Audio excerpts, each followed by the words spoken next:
आपने देखा होगा कभी भारत और पाकिस्तान के बीच थोड़ी देर के लिए 2 दिन के लिए एक युद्ध हुआ। अमेरिका के राष्ट्रपति ने हमारे प्रधानमंत्री और पाकिस्तान के प्रधानमंत्री को लोग तो ये कहते हैं कि धमकाया और युद्ध विराम करवा दिए, क्योंकि आप सब जानते हैं कि घोषणा सबसे पहले किसने की? ट्रंप ने। इमीडिएट और एक वो सबका। तो इससे हम ये कहना नहीं चाहिए, लेकिन जब युद्ध हुआ पाकिस्तान से हम जीते, लेकिन हमारे तत्कालीन या मौजूद नेतृत्व ने उस जीत को पराजय बदल दिया। सेना जीतती है अगर 2 दिन और हो जाता है ना, युद्ध कोई अच्छी चीज नहीं है। शांति का मुकाबला युद्ध से नहीं हो सकता, बर्बादी होती है। लेकिन हमारी पुरानी एक कहावत है कि सठे साक्षम समाचरे, दुष्ट के साथ दुष्टता का ही बर्ताव करना चाहिए।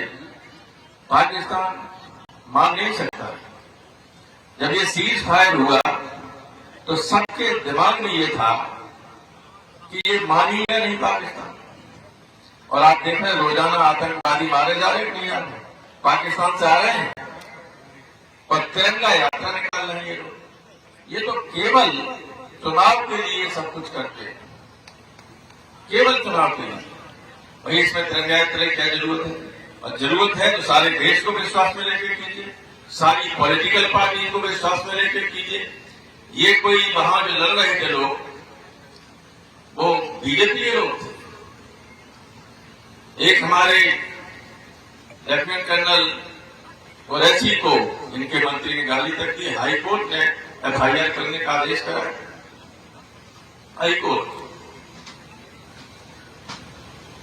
लेकिन दिव्या सिंह के बारे में इन्हें मालूम नहीं था कि वो कौन, और न एयर ऑपरेशन के जो इंचार्ज थे एयर मार्शल अवधेश कुमार भारती, न उनके बारे में मालूम था, वरना इन्हें भी गाली दी।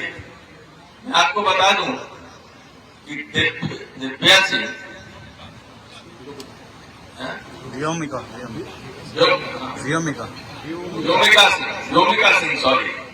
व्योमिका सिंह हरियाणा की जाटव जमात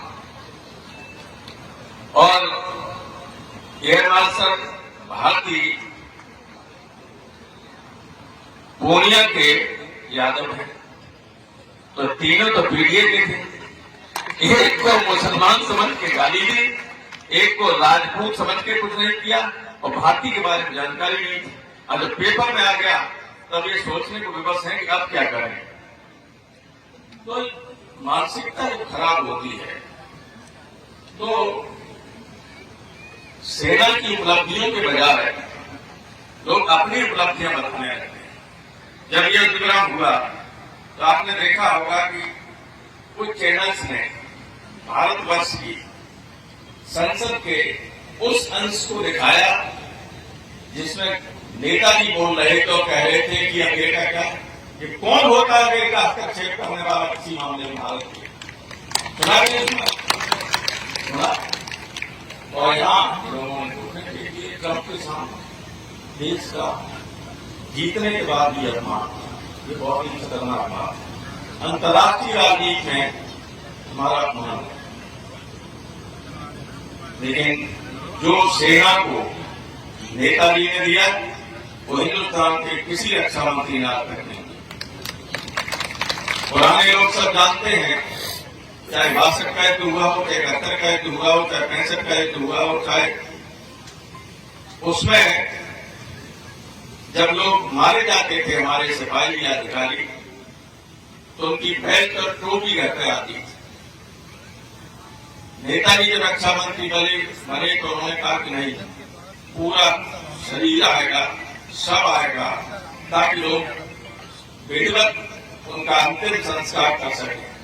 और हम शुरू कर मृतकों के लिए उनके गांव तक सड़क बनाना, पैसा देना परिवार को, ये सारा काम नेताजी ने शुरू किया था।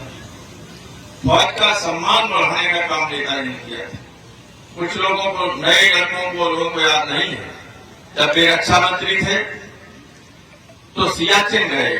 सियाचिन जाने वाले वो पहले रक्षा मंत्री थे, क्योंकि उनको बहुत ही इतना ठंडा होता है कि हमारे सैनिक कुछ न कुछ पता ही नहीं चलता, तब तक पैर बह जाता है या कुछ बर्फ में नीचे चले जाते हैं, ढूंढे नहीं मिलते हैं। 4-4, 5-5 सिपाही रस्सी बांध के चलते कि एक अगर नीचे चला जाए तो रस्सी के सारे इसको खींच ले। नेताजी जब वहां गए तो लेफ्टिनेंट जनरल AK सिंह साथ में थे। पाकिस्तान की तरफ से फायरिंग की आवाज आ रही थी। नेताजी ने कहा, ये आवाज कहां से आ रही? बोले पाकिस्तान के लोगों को पता चल गया कि भारत के रक्षा मंत्री आए। तो नेताजी ने कहा था कि आप क्या देख रहे हैं? उसके बाद हमारी सेना ने जो फायरिंग की, आर्टिलरी ने गोले दागे, तो पाकिस्तान की सेना ने सफेद झंडे दिखा दिए।